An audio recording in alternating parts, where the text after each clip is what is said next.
Every time we've come to a point to where the nation is about to give birth to a new version of itself, white supremacy is the umbilical cord around the baby's neck, chokes the life out.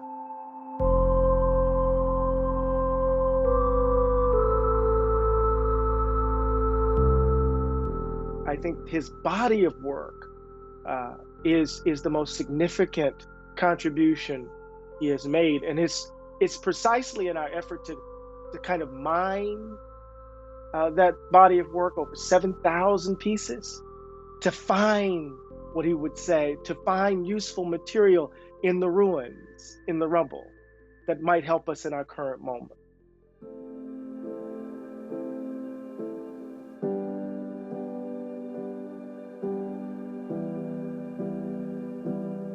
He tells us, right, this degraded people, that this body is the stuff of art. That we can create beauty just by being in the world confidently. And we have the capacity to transform our circumstances, to never resign ourselves to our fate. That's a lesson we all must heed right now, right? I write in my book, Begin Again, of this story of Baldwin visiting Howard University's campus on the invitation of the Nonviolent Action Group.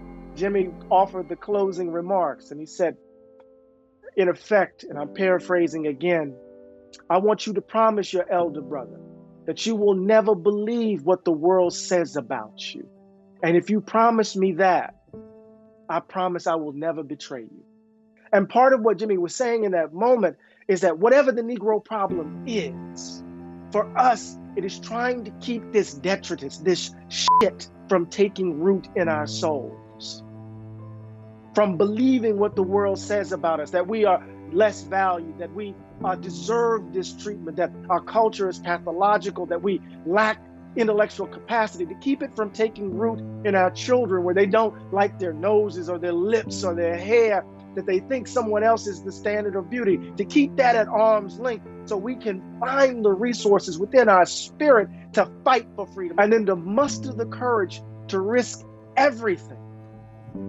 To risk everything in this moment, right now, right here, right now. Because everything depends upon what we do, the choices we make. Baldwin was clear in the beginning. The problem isn't us, it's them. Now, if we're going to save ourselves, we're going to have to try to love them into seeing themselves different. But then he realized, after they killed King, you're going to kill him. You assassinated the apostle of love.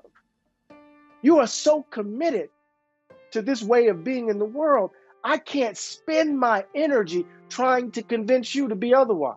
I'm going to spend my time trying to build a world where those commitments have no quarter to breathe. I want to build that kind of world. To hell with trying to convince them. And if they don't choose, then they will get no advantage.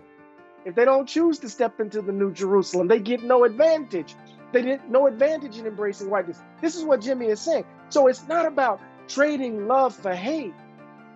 It's about, what does it mean to love in a world that's so fundamentally broken? What does it mean to cherish those values, you know? We have to tell ourselves the truth about who we are. Because, you know, you got these people who are horrified by police brutality today. You have these folk who are shocked by what they saw with George Floyd or with Rashard Brooks, and they're overwhelmed by what happened to Breonna Taylor, and they clutch their pearls, and then they ask the question that we're so familiar with. Is this America? Is this America in the 20th century? And then we ask the question, where have you been? Right? So you have to be honest with yourself in this moment, because if we're not honest, then we can tell ourselves the lie that will allow us to be horrified now and then go back to the status quo.